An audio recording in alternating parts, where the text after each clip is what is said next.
Salut famille Merengue. Aimez et abonnez-vous à la chaîne pour tout savoir sur le Madrid. Dans cette vidéo, nous avons 3 nouvelles concernant notre club bien-aimé. Allons-y pour la première.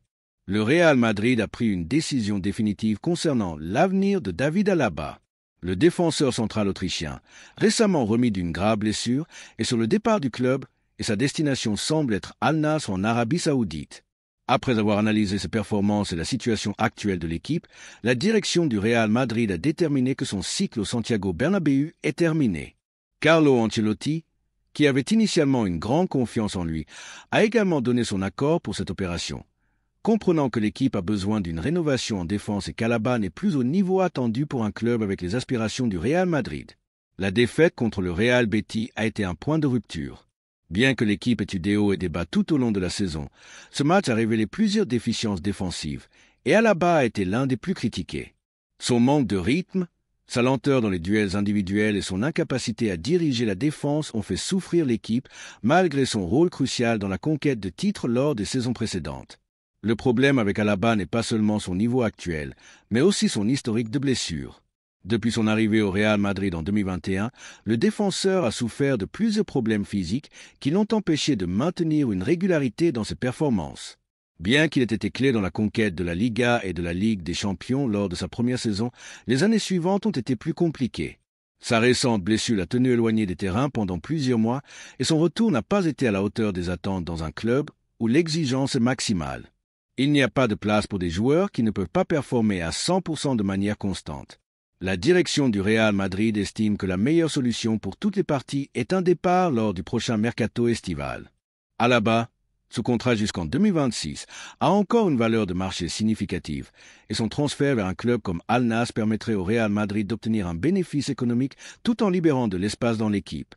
De plus, le club saoudien est prêt à lui offrir un contrat multimillionnaire, ce qui rend l'opération encore plus attractive pour le joueur. L'intérêt d'Al-Nasr n'est pas une coïncidence. En Arabie Saoudite, le football est devenu un grand attrait pour les joueurs de premier niveau et Alaba correspond parfaitement au profil recherché par les clubs de la Ligue saoudienne. Expérience, qualité et leadership. À Al-Nasr, l'Autrichien pourrait retrouver Cristiano Ronaldo, avec qui il a coïncidé lors de sa première saison au Real Madrid. La possibilité de jouer aux côtés d'une légende du club blanc et de diriger une défense dans un championnat moins exigeant pourrait être l'incitation parfaite pour qu'Alaba accepte l'offre. D'un autre côté, le Real Madrid travaille déjà à la planification de sa défense pour la prochaine saison. La récupération d'Eder Militão, qui a également souffert d'une grave blessure, est clé dans ce processus. Le Brésilien a démontré être un défenseur central de premier niveau et son retour en tant que titulaire est assuré aux côtés d'Antonio Rudiger, qui s'est consolidé comme le leader défensif de l'équipe. Le club explore également le marché à la recherche d'un nouveau renfort pour la défense. Des noms comme Gonzalo Inacio, Josko Gvardiol et Alessandro Bastoni ont été liés au Real Madrid ces derniers mois. L'idée du club est de miser sur la jeunesse et la qualité, garantissant une défense solide à long terme. La sortie d'Alaba permettrait de libérer de la masse salariale et de faciliter l'arrivée d'un nouveau renfort. Florentino Pérez et son équipe ont clairement indiqué que le club doit continuer à évoluer et qu'il n'y a pas de place pour la complaisance. Carlo Ancelotti, qui a été l'un des grands défenseurs d'Alaba, a accepté la décision avec naturel. L'entraîneur italien comprend que le Real Madrid ne peut pas se permettre de garder des joueurs dont les performances ne sont plus à la hauteur des attentes. Bien qu'Alaba ait été un professionnel irréprochable et un leader dans le vestiaire, le football d'élite exige renouvellement et performance immédiate. Un autre aspect clé dans cette décision a été l'opinion des supporters. Sur les réseaux sociaux et les forums madrilènes, de plus en plus de fans considèrent que le cycle d'Alaba est terminé. Ses performances ces derniers mois ont généré des doutes et la fragilité défensive de l'équipe dans certains matchs a conduit beaucoup à demander un changement en défense. Bien que son leadership et sa polyvalence aient été fondamentaux dans le passé, le présent dit que le Real Madrid a besoin de défenseurs centraux avec plus de fraîcheur et de capacité à rivaliser au plus haut niveau. La sortie d'Alaba reflète également une tendance dans la politique du club ces dernières années. Florentino Pérez a été clair dans sa stratégie de rajeunir l'équipe en misant sur des joueurs avec une projection et un potentiel de croissance. L'arrivée de joueurs comme Jude Bellingham, Eduardo Camavinga et Aurélien Tchouaméni sont des exemples de cette philosophie. Dans ce contexte, la continuité d'un joueur comme Alaba, âgé de 31 ans et avec un historique récent de blessures, ne s'inscrit pas dans le projet à long terme du Real Madrid. Le club espère conclure l'opération avec Al-Nasr dans les prochaines semaines. Bien que les chiffres exacts n'aient pas encore été révélés, on estime que le transfert pourrait tourner autour de 15 à 20 millions d'euros, une somme qui, bien qu'elle ne représente pas un grand gain en termes économiques, permettrait au Real Madrid d'avancer dans sa planification sportive sans entrave. La question est maintenant de savoir ce que pense la communauté des supporters madrilènes de cette décision. Pense-t-il que le club a raison de laisser partir Alaba, ou estime-t-il qu'il pourrait encore apporter quelque chose à l'équipe? Ce qui est certain, c'est que le Real Madrid ne peut pas se permettre de sentimentalisme et doit continuer à avancer avec son plan de maintenir la compétitivité au plus haut niveau. Alaba a eu son moment de gloire, mais dans le football d'élite, le présent et l'avenir pèsent toujours plus que le passé. La deuxième nouvelle concerne une autre décision très importante pour notre club. L'avenir d'Arda Güler au Real Madrid reste une incertitude, et ces dernières heures, la possibilité qu'il soit prêté à Arsenal a émergé avec force. Malgré son arrivée avec de grandes attentes au club blanc, Güler n'a pas eu les minutes de jeu qu'il espérait, ce qui a généré de la frustration tant dans son entourage que parmi une partie des supporters madrilènes. Son manque de temps de jeu a été critiqué par Carlo Ancelotti, que beaucoup accusent de ne pas donner d'opportunité à un joueur avec un talent aussi spécial. Depuis l'Angleterre, Mikel Arteta a montré un grand intérêt pour l'incorporation de Güler. L'entraîneur espagnol voit dans le jeune milieu offensif un joueur avec un profil idéal pour son schéma offensif et a expressément demandé à la direction d'Arsenal de tenter d'obtenir son prêt pour la prochaine saison. L'intention d'Arteta est que Güler ait des minutes de qualité en Premier League et se développe dans une équipe qui joue un football dynamique et offensif. Cependant, il y a un point de conflit dans les négociations. Arsenal souhaite inclure dans le contrat de prêt une clause d'achat, ce qui permettrait au club londonien de garder le joueur de manière définitive s'il répond aux attentes. Depuis Valdebebas, la réponse est claire, ce n'est pas une option. Au Real Madrid, il n'y a aucune intention de se séparer de Güler à long terme. Si sa sortie en qualité de prêt est finalement permise, ce sera sous la condition qu'il revienne au club une fois la saison terminée, comme cela s'est produit avec d'autres jeunes talents dans le passé. La situation de Güler n'est pas simple. Depuis son arrivée au Real Madrid l'été dernier, son évolution a été marquée par la malchance et les blessures. Lorsqu'il a finalement été en condition de jouer, il s'est retrouvé avec une équipe remplie de grands joueurs et avec la difficulté de se faire une place dans un club qui lutte pour tous les titres. Malgré ses efforts et son talent, il a à peine eu des opportunités réelles pour démontrer sa valeur. Les critiques envers Ancelotti ont été constantes à cet égard. De nombreux supporters et analystes considèrent que l'entraîneur italien n'a pas su gérer le cas de Güler, privant l'équipe d'un joueur avec un potentiel énorme. Pendant ce temps, d'autres jeunes comme Jude Bellingham, Eduardo Camavinga ou Brahim Diaz ont réussi à s'imposer dans la dynamique de l'équipe. Le Turc, en revanche, n'a toujours pas trouvé sa place. Pour Güler, le manque de minutes est un problème important.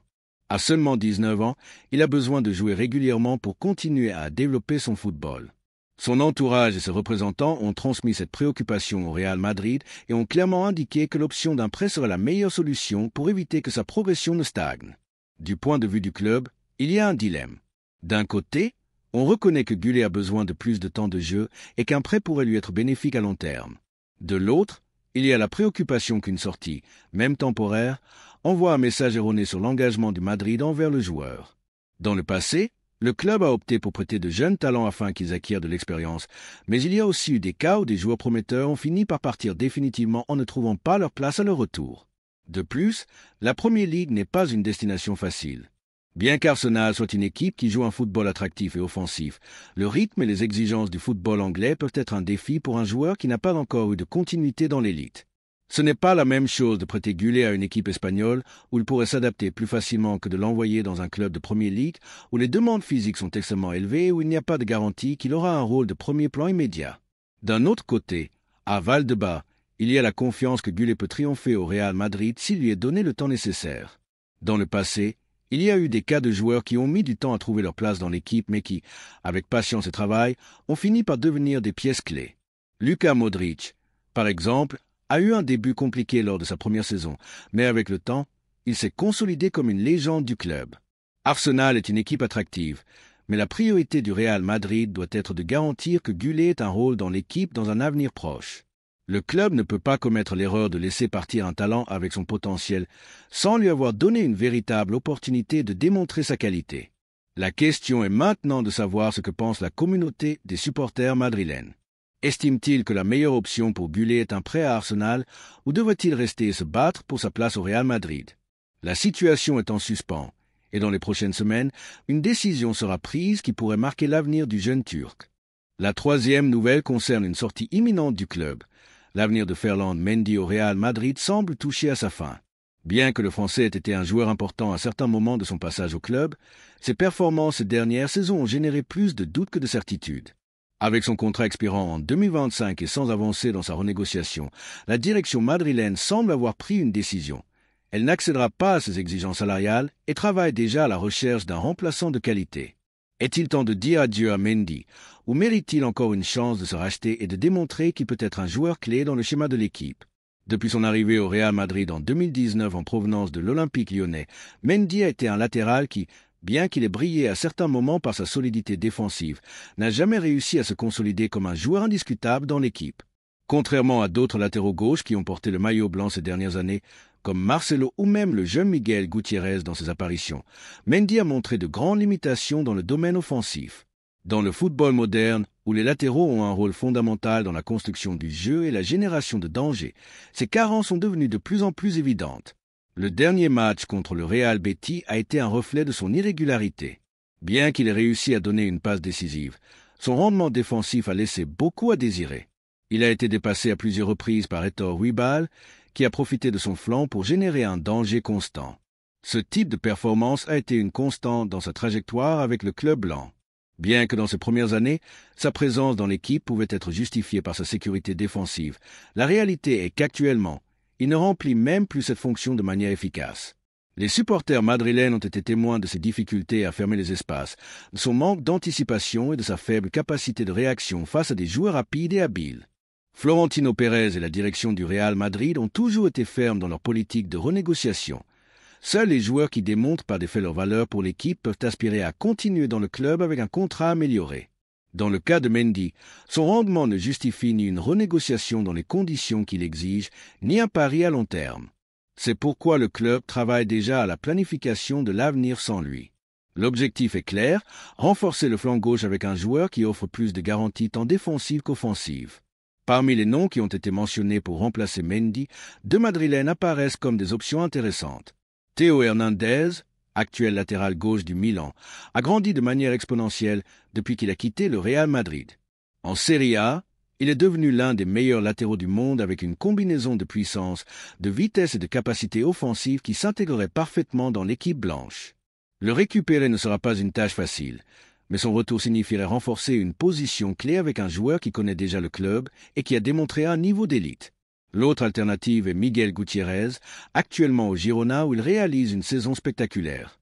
Formé à la Fabrica, le Canterano a montré un niveau de maturité et de projection qui laisse penser qu'il pourrait être une solution idéale pour l'avenir du Madrid.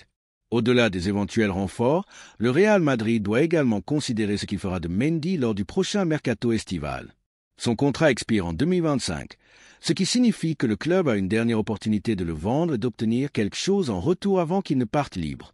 Si le Français ne baisse pas ses prétentions salariales ou ne parvient pas à améliorer son rendement de manière drastique dans les prochains mois, son destin semble être loin du Santiago Bernabéu. Le club ne peut pas se permettre de perdre de l'argent dans une renégociation injustifiée et encore moins de maintenir dans l'équipe un joueur qui n'offre pas de garantie à son poste. La question qui se pose est, que pensent les Madrilènes? Estime-t-il que Mendy a encore quelque chose à apporter à l'équipe ou considère-t-il qu'il est temps de chercher une alternative de meilleur niveau? La communauté des supporters madrilènes a toujours été exigeante et attend le meilleur de chaque joueur qui porte le maillot blanc. Dans ce sens, la continuité de Mendy dépendra non seulement de la décision de la direction, mais aussi de la pression des supporters eux-mêmes, qui ont déjà montré leur mécontentement à plus d'une occasion concernant son rendement. Un autre aspect qui joue contre Mendy est l'évolution du football moderne. De plus en plus, les latéraux sont des joueurs déterminants dans la construction du jeu et dans l'offensive de l'équipe. Il suffit de regarder des équipes comme le Manchester City ou des joueurs comme Joao Cancelo, lorsqu'il était au club, ont démontré qu'un latéral peut être aussi influent qu'un milieu de terrain offensif. Au Real Madrid, des joueurs comme Dani Carvajal ont su se réinventer et s'adapter aux exigences du football actuel. Mendy, en revanche, reste un latéral trop limité en attaque, ce qui en fait un maillon faible lorsque l'équipe a besoin de générer une supériorité sur le terrain adverse. Si le Real Madrid veut continuer à rivaliser au plus haut niveau dans toutes les compétitions, il a besoin de joueurs capables de faire la différence. Le flanc gauche a historiquement été une source de déséquilibre de talent dans le club, avec des joueurs comme Roberto Carlos et Marcelo laissant une empreinte indélébile. Mendy, malheureusement, n'a pas été à la hauteur de sa tradition.